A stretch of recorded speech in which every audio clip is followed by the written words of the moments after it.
Starting on Saturday, after I ate breakfast at one of the hotel restaurants, I immediately went to main events and met up with Diane there.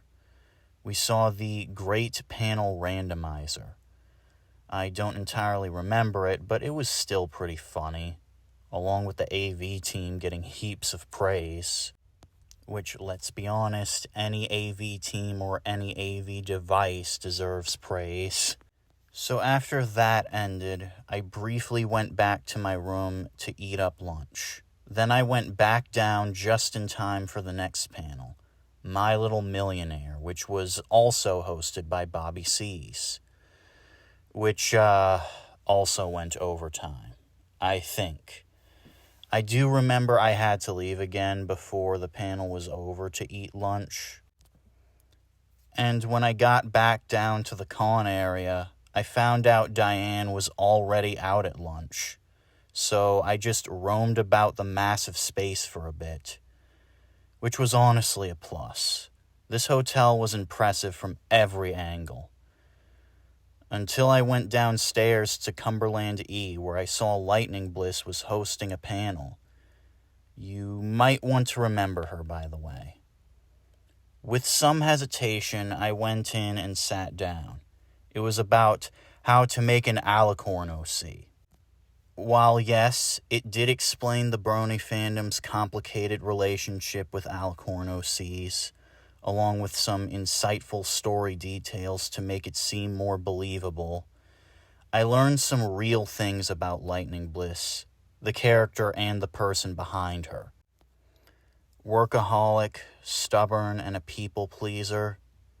It's not so much that she's a person too and has flaws she shows in the character as well, but it's a matter of needing to be reminded of that, not just because you admire them, but the fact that you yourself can relate to this. And even then, they're not perfect or on a pedestal. Just because they're famous doesn't mean they can deal with these things better. With me, that's just always been the case. It wasn't so much about the content they made, it was the person behind it. But even then, I can let their personality and relatability cloud me to put them above me. Still coming across as a fan rather than a friend. Something that I would prove important later in the con. So I don't know about you, but that's what I got from this panel.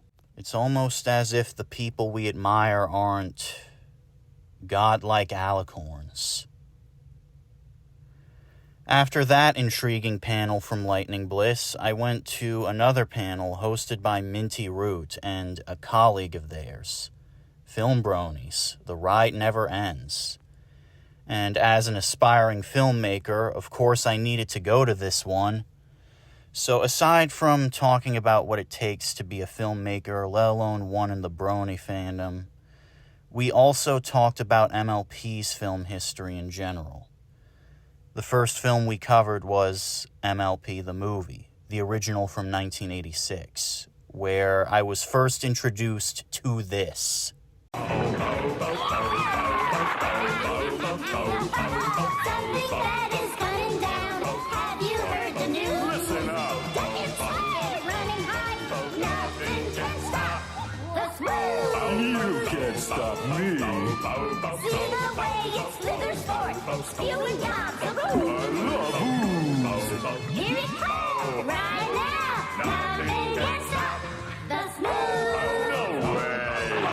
Okay, I never saw the original movie from 1986 before this con. As of now, I have watched, I believe, half of it. And yes, the only reason I did was because of that song. Even Minty Root said the song was an underrated gem. But the actual movie itself was bad. Apparently the witches of Rika and Draggle are trying to be jerks, but the ponies themselves are jerks. So when I got home, I looked at the movie and... Well, okay, even though I've only seen half of it, I have to admit, the ponies themselves are quite mean to each other. They basically tell this poor baby pony off just for wanting to be included, saying she ruins everything even though she was just trying her best to be in a play. Yeah, no way am I going to take these characters seriously. And here's the odd thing. For the MLP movie, it has surprisingly little of the actual ponies. Really, the best parts of the movie are with the witches, the humans, and the other weird creatures there. Anyways, moving on. Long story short, it really was a movie made to sell toys, as the 80s tended to do.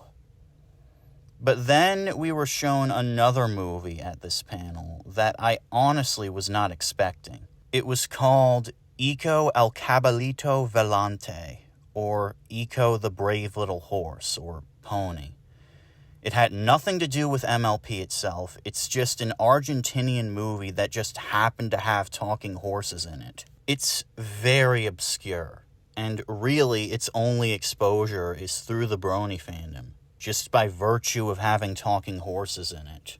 And believe it or not, you can watch this whole thing for free on YouTube, but only in Spanish. But there is an English sub version though, so you're not completely lost. And what did I think of it? Honestly, I was very surprised. I actually enjoyed it. I might do a full review of it later on because I feel like it needs more exposure than it has. So go see it for yourself if you haven't already.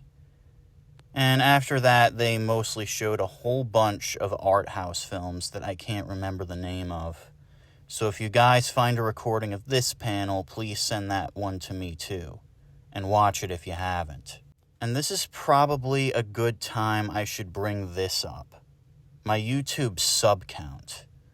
I know that sounds odd, but when I checked my YouTube channel around this point, I'm not kidding, suddenly boosted to over about 10 or 20 subscribers when I saw it. The last I checked it was on Thursday night, literally before I went to the con. So that's an incredible boost for a channel of my size between less than 2 days. This had to have meant that people were literally subscribing to my YouTube channel live at the con as I was trekking my way through. It probably also helped that my top 10 most relatable MLP episodes list had also come out around this time. Yes, it's because I wanted to release at least one video before I went to the con.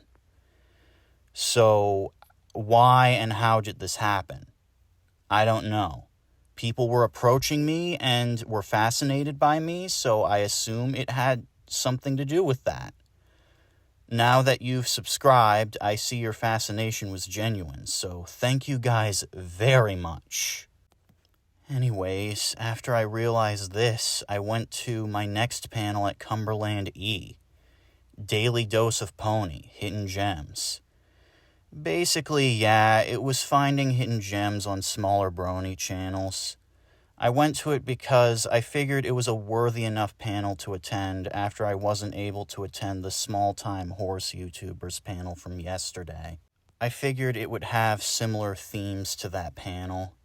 Looks like I was right, because you seriously should watch these hidden gems. And thankfully, I was able to make a list for each video, so that's at least 9 separate videos right there. I believe it was at this panel or some other panel at Cumberland E when I overheard one of the most important things I could have heard at the con. I don't remember who it was, but he said this: "The brony fandom has not been toxic in a long time."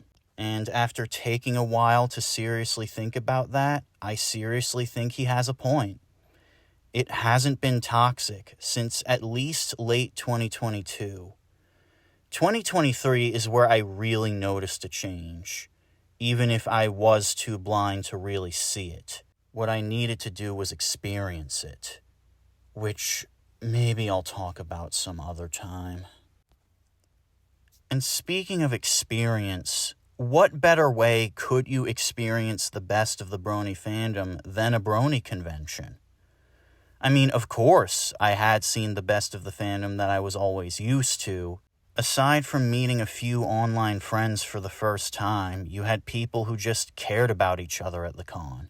And they did take each other seriously in how we cared and how we expressed ourselves, which will also be important to remember later on. Anyways, after this, I had gone back to my hotel room to get dinner at one of the restaurants at the hotel. And I took a shower, following that 6-2-1 rule to almost a T. Then I went back downstairs and I finally met Sour Patch King, who I originally suspected was at the con, but I wasn't sure. Regardless, it was great to finally meet him in real life. Twice. Thanks, Sour. Anyways, I made my way back to Cumberland E to attend a fandom VA panel hosted by Gabby Shy, who I briefly met in another Discord chat prior to this. But she wouldn't be alone, as she would have people calling in from Discord, in particular, the Lost Narrator herself. The panel was fun, and basically they said to get discovered, just do impressions, which, is stuff I already kind of knew. Yes, I'm still trying to be a voice actor, by the way. I'm just nervous about it. After I attended that insightful panel, I tried looking for Diane again, and she was apparently in Pegasus B, watching Ponies the Anthology panel. I stepped in, and Ponies the Anthology update 7.314 was playing, and after a bit of struggle trying to find her in the darkness, I found her and sat next to her where we were laughing our heads off again. Believe it or not, that panel was the very first time I had ever laid eyes on Ponies the Anthology. Period. And yeah, I know that sounds strange considering I've been a brony since 2013, and I don't know why, but Anthology just never gravitated me like a lot of the other content did at the time. Until that night. Now I see. I see what the Anthology hype was about. An ongoing anthology of PMVs that can never have an 8th installment, with its PMVs made by some of the best editors the brony fandom has to offer, mostly led by legendary brony figure Bernie Aprils. And yes, after I got home, I watched all of them. At least as many as I could find. I have a sneaking suspicion that the playlist I found on YouTube doesn't have all of them. So if anyone can help me out on that, please do. Though, to be honest, I still think my favorite one will be 7.314. Aside from the fact that I saw it with my friend Theater Style. And I believe it was halfway through by the time I stepped into the panel. Regardless, it was a great way to end the day, just sitting there with my friend, laughing our heads off at the stupidest things. And thankfully, I stayed there till the end. And of course, that was my last panel of the day. I gave my farewells to Diane again, and I went back upstairs to my room again and went to sleep. And that was Saturday. So, the panels I regret not going to are G1 is Genius, actually. But aside from that, there's not much else. I mean, there were a few Cumberland G panels I wish I could have attended, like Writing Horse Music, Modern Brony Music, and SFM Ponies 101, but I don't know if I should have. And of course, if you guys find recordings of these panels, please send them to me in the comments. Anyways, see you guys later and stay tuned for Sunday.